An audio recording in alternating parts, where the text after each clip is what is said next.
depan kita. Ketertinggalan IPA dalam ilmu pengetahuan alam di dalam Islam itu tertinggal jauh, ya. Padahal ilmu pengetahuan alam itu sudah ada. Saya ambil satu contoh, dan dia menancapkan gunung-gunung di bumi supaya bumi itu tidak guncang bersama kamu. Quran itu. Jadi gunung itu gunanya sebagai pasak bumi. Ya, orang baru tahu bahwa gunung itu pasak bumi setelah abad modern. Tapi diinformasikan oleh wahyu pada saat pengetahuan ini belum ada. Jelas kan bukan perkataan Muhammad itu. Tapi ini ada firman Allah. Untuk apa? Supaya maju manusianya. Tadi gunung juga. Dan kamu lihat gunung itu, kamu sangka dia itu tetap di tempatnya. Padahal ia berjalan sebagai jalannya awan. Itu berarti ilmu bumi. Bumi itu berarti berputar. Padahal Galileo Galilei dia dibunuh gara-gara berpendapat seperti itu. Bumi lah yang mengelilingi matahari, bukan matahari mengelilingi bumi. Paham? Padahal informasi wahyu jauh sebelum Galileo Galilei. Kan itu abad ke-18 ke-17. Sedangkan ini adalah abad ke-6 turun. Contoh lain. Ya, dialah yang menjadikan bintang-bintang bagi kamu agar kamu mendapatkan petunjuk dalam kegelapan di darat dan di laut. Untuk apa itu? Kompas. Navigasi. Siapa yang mau mempelajari ini? Ya. Contoh lain. Dan kami telah meniupkan angin untuk mengawinkan tumbuh-tumbuhan. Dari mana cara ngawinnya itu? Itu informasi wahyu pada zaman itu. Orang belum tahu mana putik, mana benang sari, belum tahu. Karena ilmu namanya morfologi bunga belum ada.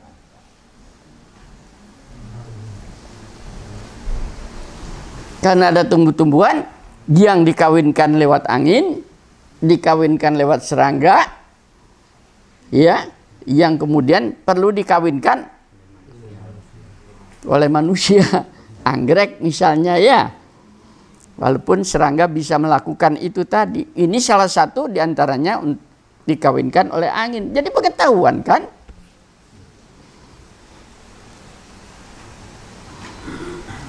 Saya keluarkan ini semua. Kenapa?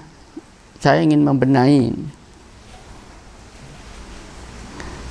cara berislam atau beragama itu tidak seperti saudara-saudara kita yang ketinggalan zaman. Ya, ini. Dalam ilmu hayati, apalagi ilmu hayati itu. Orang lain sudah sampai biotik, senjata biologi, industri. Kan industri kan, fermentasi itu kan. Membuat tape, membuat anggur. Ya. Kalau di Jawa kan tempe bongkrek, oncom, di Jawa Barat ya, itu biotek. Pertanyaan saya, pernahkah oncomnya dipatenkan oleh orang Sunda? Itu jamur itu. Lemparkan saja janggilnya jagung itu langsung menguning ya. Ngaruhnya tek. Simpan, isolatnya bukan main. Tempe, siapa yang matenkan? Jepang. Padahal bangsa kita bangsa tempe. Kita tahu, tape sudah dipatenkan belum itu? Coba dicari ya. Nah, tape. Rasanya tape kan berbeda-beda. Berarti jamurnya juga bisa beda-beda selain jenis daripada puhungnya.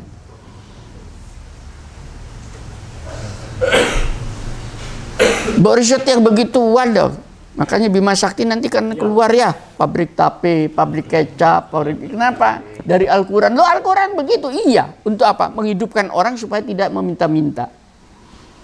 Tapi bisa membantu orang lain. Pakarnya banyak, tidak dimanfaatkan. Contoh lain, Anda pernah melihat liurnya anjing? Kan selalu keluar liurnya ya. Pernah di riset? Kenapa? Nah, korban fikih, najis, burung. Padahal Allah memberikan iler keluar itu adalah atraktan supaya orang memperhatikan kenapa netes-netes air di riset dong. Pak, najis dari sisi fikih saja sudah salah. Bukan najis itu, rijis, kotor. Hanya itu saja. Dan kotor itu pun kalau dia menjilat pada bejana. Kenapa sampai dikali bejana itu? Berarti di situ ada suatu mikroba. Ya, jenisnya apa mikrobanya? Pernah diriset kah? Belum lagi. Baru anjing mendekati masjid, sudah dilempar sandal. Karena takut najis. Padahal tidak najis. Liur anjing tidak najis, kotor. Itu pun pada bejana. Yang najis yang menyebabkan orang itu harus membersihkan, dan itu air kencing, kotoran, darah haid, madi, darah nifas. 5 kan? Itu saja. Itu fikih loh. Pak Ika males belajar yang kayak begituannya. Kenapa? Terjadi perdebatan. Kenapa saya begitu itu? Tak ungkap semua itu supaya keluar daripada keterikatan, terketerpurukan yang membelenggu. Itu terjadi, kita tidak bisa meluas. Tahu pernah lihat komodo? Ya. Film. Belum. Yang lihat adalah gambar Komodo atau film Komodo. Ya kapan rekreasinya ke Pulau Komodo kan begitu. Ya, apa yang menarik pada Komodo? Liurnya kan. Bayangkan airnya liurnya Komodo itu bukan main, biotek itu. Senjata biologis. Karena kalau komodo itu menyerang mangsa, dia tidak menerkam, tapi menginfeksi sedikit saja, digigit, tak, gitu, paham ya? Kakinya itu dibiarkan, ditunggu. Karena apa? Karena di situ ada kuman itu yang menyebabkan menyerang saraf. Halo. Di mana itu komodo? Di Pulau Komodo. Pulau Komodo itu di mana? Ini ada di Indonesia. Di Indonesia. Tapi kenapa yang meriset tentang itu adalah orang Rusia? Sehingga dia mendapatkan bioteknologi dari air liurnya, senjata biologis. Ya, dikembangkan bakterinya, tembakan teks. Menarik nggak ini? Sangat menarik. Gini loh, sehingga ono. Makanya Pak Ika ini kasih 100 tahun lagi umur, ojo ah. Masih semangat. Amerika tahu bahwa Rusia mengembangkan secara biologis menggunakan saraf pelumpuh saraf, mengambil dari Komodo. Gak mau kalah, datang ke Pulau Komodo, dicari Komodo.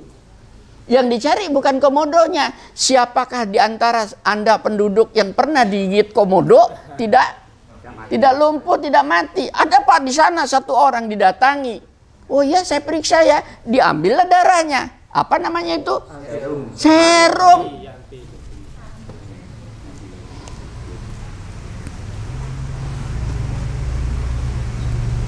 Darah kemudian diambil, dikembangkan. Kenapa? Di situ ada antinya. Lu ngini loh. Ini kok wiritan terus. Saya nggak ngerti. Dapat apa? Coba berkembang ini. Nanti ngomong kayak demikian. Wah, Al-Quran itu bukan untuk itu, Pak. Kalau untuk apa? Kalau untuk mensejahterakan. Untuk apa Al-Quran itu? Maaf ya, saya beritahu. Al-Quran baca, ada saudara Anda atau famili Anda meninggal ya. Terus ambil yang ahli baca Quran. Bacakan Quran. Hidup lagi enggak? Tambah enggak pahalanya? Enggak ada apa-apa. Karena bukan untuk yang mati, tapi untuk yang hidup. Supaya apa? Dapat senjata biologis. Ya. Dapat rudal. Dapat alat transportasi. Lah itu, saya buka satu-satu, isinya seperti itu. Bagaimana dengan menggunakan kecepatan apa tadi yang dinamakan telepati dan sebagainya, ada semua. Dan itu terbuka. Makanya ada yang dinamakan itikaf. Begitu saya ngomong tentang itikaf. Itikaf melakukan perenungan. Loh, itikaf itu bukan perenungan atau bukan meditasi. Itikaf itu sholat, bukan. Yaitu sholat bukan. Itikaf itu melakukan suatu, itulah jalan untuk melakukan pendalaman, perenungan, memanfaatkan teknologi yang tercanggih. Apa itu rohani?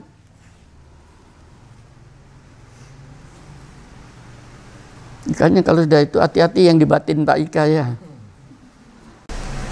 Dan para sahabat-sahabat jago-jago itu. Ya. Yang belum apa-apa kena pikir lagi. Memang ada hadisnya. Satu contoh misalnya tuh. Wah, enggak boleh laki-laki itu menggunakan baju sutra. Selesai.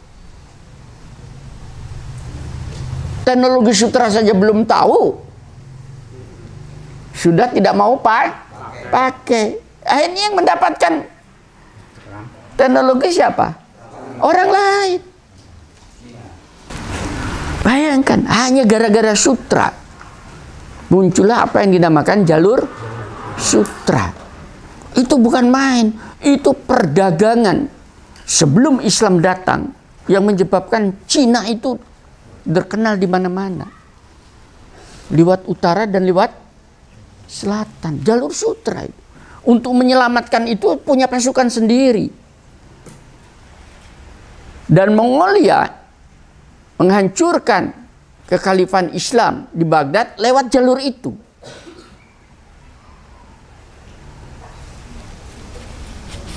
Belajar sejarah. Pada zaman itu, sutra itu kerajaan yang mempunyai di Cina sana ya. Kalau sekarang mungkin mana? Guangzhou.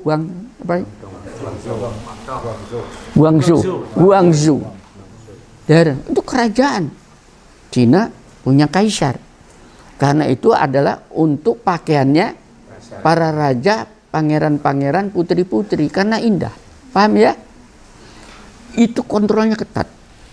Dibiarkan di mana tidak bisa keluar. Kalau ada seorang saja mengambil entungnya dari kerajaan itu, penggal. Sekuritinya ketat. Karena itu adalah untuk pakaian kerajaan. Bisa diikutin ya? Ini. Jadi yang bisa memakai pakaian itu adalah kelompok orang-orang bangsawan. Sumber gengsi. Lah sementara bangsa Arab sebelum Islam itu datang tadi bangsa primitif. Belum sampai kepada teknologi itu. Sungguhan. Yang sudah maju kan di selatan, zaman lebih maju. Karena bersentuhan dengan bangsa-bangsa Arab itu, Saudi itu terkungkung di tengah. Di atas itu ada padang pasir Arab, kanan kiri gunung. Itu daerah terisolasi. Nah, dengan munculnya peradaban itu, akhirnya mereka mendapatkan dari mana? Syria. Yang sekarang Syria ya, dulu Syam. Karena itu kerajaan besar. Itu di bawah Bizantium, Romawi Timur. Itu daerah perdagangan. Kan Nabi Muhammad juga ke situ berdagangnya ya. Ke Syria. Jadi komoditas tinggi, mahal itu yang namanya sutra. Itulah yang menyebabkan salah satu analisis saya kenapa sampai dilarang khususnya pakai pakaian sutra itu, karena dikhawatirkan masyarakat yang sedang membangun itu terjadi apa yang namanya disintegrasi, iri mengiri, rasa gengsi dan sebagainya, terjadilah kesenjangan sosial. Bisa diikuti, dianalisis, semua larangan itu dianalisis. Telan begitu saja. Ya harusnya kan dikembangkan sutra ini sekarang. Jenis-jenis ulat-ulat mana saja yang menghasilkan sutra. Jadi Indonesia menjadi pengekspor sutra, komoditas.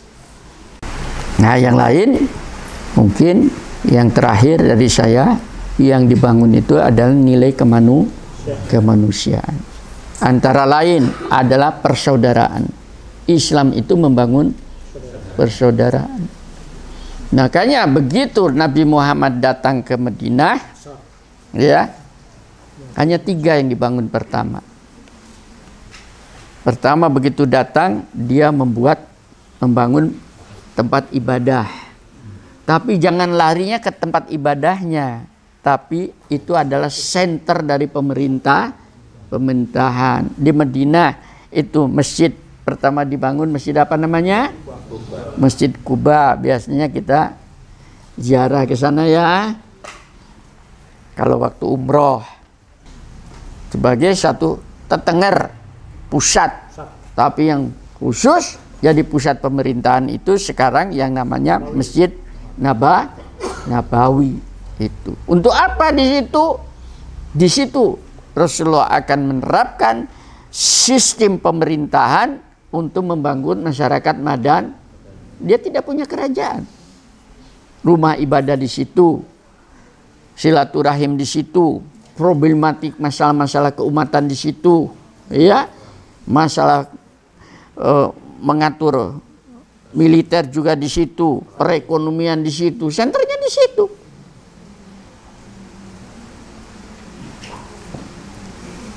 Coba sekarang dengan masjid-masjid itu, apa fungsi masjid? Ya sudah, ini sebagai sholat Jumatan, subuhan, selesai. Jadi ada masjid yang bisa memfungsikan perekonomian di situ. Buka di masjid itu. Saya menjadi takmir, siapa takmir saya di Singanyar ya. Maka saya akan membuka lapangan kerja di masjid ini. Siapapun boleh welcome ke sini. Rame enggak? Yang kedua, ya, bagi siapa yang kesulitan untuk mendapatkan modal, maka masjid ini akan memberikan modal kerja. Ya, supaya didengar ini. Yang ketiga, bagi mereka yang kurang pengetahuan, maka jam sekian di masjid ini akan diberi pengetahuan tentang astronomi. Jam sekian tentang ilmu geologi. Wah, rame masjid itu. Bagi mereka yang sulit kendali pada kesehatan, masjid itu jam sekian sudah disiapkan dokter yang gratis.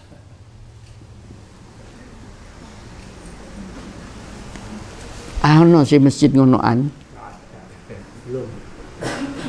Harusnya begitu. Itu cara memakmurkan masjid. Bukan memakmurkan masjid dikeluarkan fikih. Tahu fikihnya? Iya, hadisnya muncul. Oh, ini ada hadisnya, bahwasanya berjamaah di masjid. Hadisnya kayak begitu. Saya bilang, memang ada hadisnya, tapi makna hadis itu apa? Karena kebutuhan orang itu kan bukan sholat berjamaah. Paham? Kalau kebutuhan orang itu satu makan. Betul enggak? Coba di masjid itu. Setiap waktu makan itu ada gratis, mesti rame.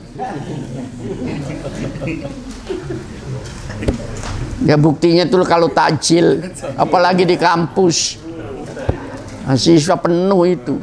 Betul enggak? Ya itu kebutuhan orang, itu realistis. Jangan berhayal lah.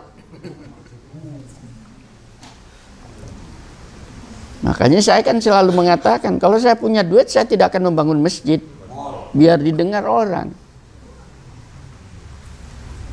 Ya. Tapi saya akan membangun supermarket, hypermarket yang besar.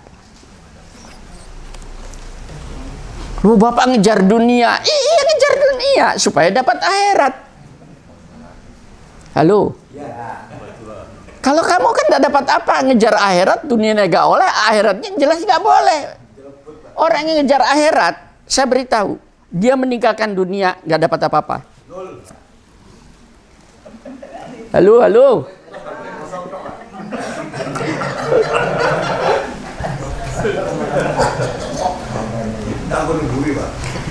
Saya tidak butuh dunia, saya butuh akhirat dan sebagainya. Ya, ditinggalkannya dunia. Dunianya sudah tidak dapat karena dia tinggalkan, akhirnya pasti tidak dapat. Loh, angel kan ya? Bagaimana akan akhiratnya? Wong satu untuk makan, dari mana dia dapat? Paham? Minta ke orang. Pengemis kan? Pengemis gak melebu surga. Sungguh. Karena ini harga diri. Orang yang hidup dalam kehidupan itu meminta-minta, jangan haraplah. Ya, kepada makhluk lo ya. Halo, angel ya. Biar didengar semua orang. Makanya doanya kan begitu. Robbana atina fid dunya hasanah. Dunia dulu kan? Baru wafil akhirati hasanah wakina. Itu paket. Jangan dibalik. Ya. Yaitu berilah saya akhirat yang hasanah, dunianya ditinggal. Gak mungkin lah. Ini cara mengkaji. Makanya bukan ngaji, mengkaji. Quran itu dikaji, studi, dianalisis. Iso tau wong-wong ini. Harapan saya ini karena generasi muda seperti itu.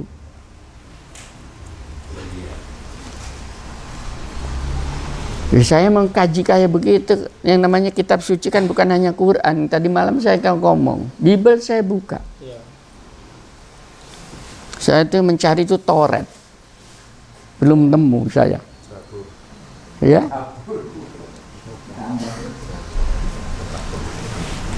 Mengkaji. Bisa diikutin ya. Itu caranya. Enak hidup ini. Bagaimana? Kalau saya punya mana itu?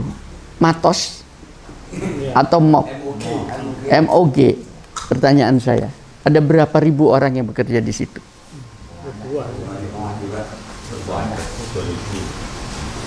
Ribuan orang kan ya?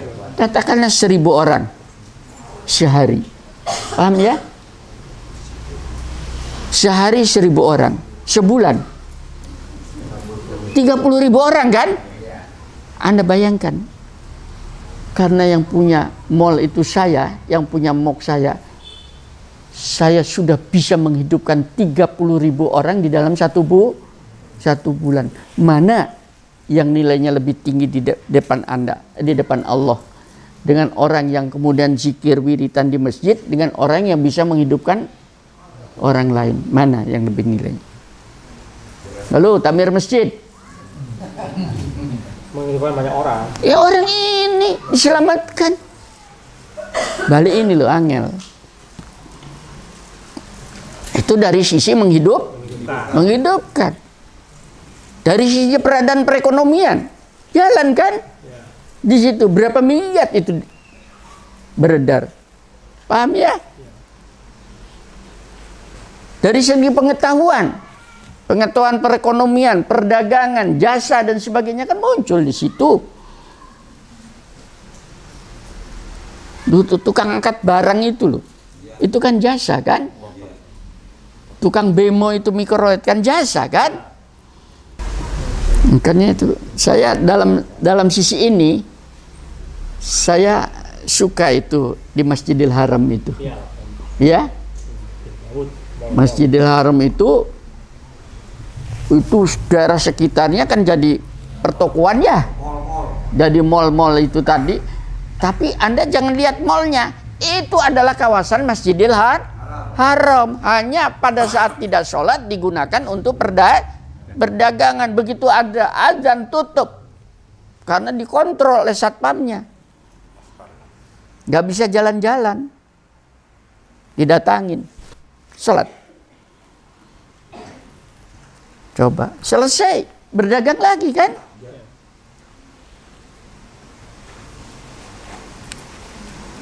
Takmir masjid di Sota ngurusi ngenean. Nah, itu contoh-contoh konkret bagaimana sebetulnya menggeliat di dalam masalah-masalah humanity. Ya.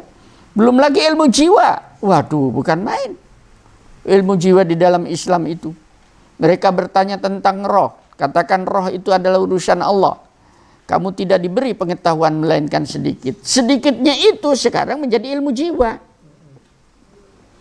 Kenapa orang itu motornya bolak-balik kedap-kedip? Itu kan gejala jiwa. Bukan Sun Gokong. Kalau Sun Gokong kan gitu. Ya. Ya, pernah saya ada orang ke sini, ya. Pernah teman saya udah meninggal ya, enggak saya sebut namanya. Matanya tuh tarik, apa motomu? Moto api-api kok. Enggak mas, aku ngene, kaisa. Nasihat. Kayak ndak bisa bohongin. Kan wis padha tuae karo aku. Kapan istighfar? Ngono tok. Enggak, wis gak bisa dibantah. Paham ya? Nah, itu dalam jiwa.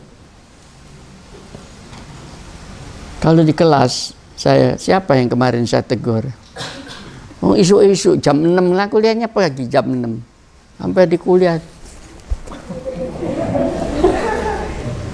ada mahasiswa saya, wedok mana? Masya Allah, itu anak saya tegur, jangan gitulah mbak ya, itu berarti hang, gejala jiwa itu kalau diteruskan. Secara ilmu jiwa, setiap orang itu ingin menjadi center perhatian publik. Nah, kalau kita itu bagian daripada itu tadi, itu termasuk kita ini adalah sakit jiwa. Sekarang dibalik, bagaimana kita itu, masyarakat itu menjadi perhatian kita. Belajarnya begitu, karena ini membangun masyarakat. Ini yang dilakukan oleh Rasul sampai dengan di Madinah. Pertama itu adalah membangun apa yang disebut tadi itu untuk tempat pemerintahan, tempat tinggal di situ. Yang kedua yang dibangun apa? Yang dibangun adalah persaudaraan antara Ansor dan Muhajirin, dijadikan saudara sungguhan, dijadikan seperti itu. Bukan main, persaudaraannya bukan seperti masyarakat. Betul-betul saya tuh membaca riwayat, namanya itu Abdurrahman bin Auf, seorang pedagang dengan, kalau tidak salah dia Muhajirin, yang satunya Ansor si Zaid itu. Ya, jadi saudara, udah kamu jadi saudara saya. Oke, karena sudah jadi saudara, dia punya kebun. Itu ada kebun saya, silahkan kamu pilih. Kebunnya ini kebun apel, kebun apa? Kebun apel. Kebun kurma ya. Tidak dikatakan sudah yang jelek itu untuk kamu. Enggak, kamu pilih. Kebun saya itu yang mana? Paham ya? Sekarang tak balik nang awak-awakmu iki lho. Ke tingkat itu belum? Ini pengen mampu syarko. Itu saja sudah. Belum lagi si Abdurrahman itu meninggalkan keluarga, nggak bawa istri. Di situ saya punya beberapa istri, kamu pilih salah satu, saya ceraikan baik-baik. Untung saya hanya satu, sehingga tidak bisa nawarkan ke orang lain. Sampai begitu, kenapa ini diriwayatkan begitu? Saking dalamnya yang dinamakan persaudaraan. Itu tujuan daripada, supaya apa? Supaya tidak kacau masyarakat itu. Itu dia sesama Muslim. Dengan yang non Muslim di situ sama. Di situ ada Nasrani, di situ ada Yahudi, di situ ada juga orang penyembah berhala. Mereka minta komitmen, ya Rasulullah, kami akan bersama dengan engkau, tapi apa yang kami dapat? Itu berjenis politis kan? Ya sudah, saya tidak akan memaksa kamu menjadi Muslim. Yahudi silakan dengan cara Yahudinya di situ, Nasrani, bahkan yang penyembah berhala juga silakan. La ikraha fiddin, itu di situ. Tidak ada paksaan. Tapi harus kesadaran. Apa yang kami dapat? Ya sudah, kebersamaan. Musuh kamu adalah musuh saya, Mari hidup berdampingan. Ya berjualan bersama, saling tolong menolong. Itu namanya masyarakat disebut madani. Nah, sebetulnya masyarakat yang kayak demikian ini contoh untuk Republik Indonesia ini harusnya. Iya. Nah, mudah-mudahan itu Bapak, Ibu-ibu, saudara-saudara, apa yang saya sampaikan ini akan menjadi sebuah model baru, pola baru di dalam kita mengejawantahkan value yang ada di dalam kitab suci kita ini, ya, supaya kita tidak memarginalkan nilai-nilai kemanusiaan karena kesalahpahaman kita di dalam mengejawantahkan ini. Mudah-mudahan kehadiran Anda semua diterima oleh Allah sebagai bagian daripada menghidupkan agamanya, agar supaya Quran tidak masuk museum. Mudah-mudahan Anda semua dikasih kesehatan, karena hanya dari orang-orang yang sehat yang akan menimbulkan kecerdasan dan produktivitas yang tinggi. Mudah-mudahan diluaskan rezekinya ya. Dengan keluasan rezeki itu, hati juga akan menjadi berbinar-binar, karena kita bisa menolong orang lain. Mudah-mudahan saudara-saudara kita yang masih tertinggal di belakang kita dibukakan mata hatinya, diberi cahaya ilahi, agar supaya tertarik di lain kesempatan untuk bergabung. Karena tidak ada ajakan yang lebih baik, tidak ada majelis yang lebih baik kecuali berada di tengah-tengah masyarakat yang sedang mengajak kepada amar ma'ruf nahi munkar dan membangun persaudaraan. Alhamdulillahirabbil alamin. Assalamualaikum warahmatullahi wabarakatuh.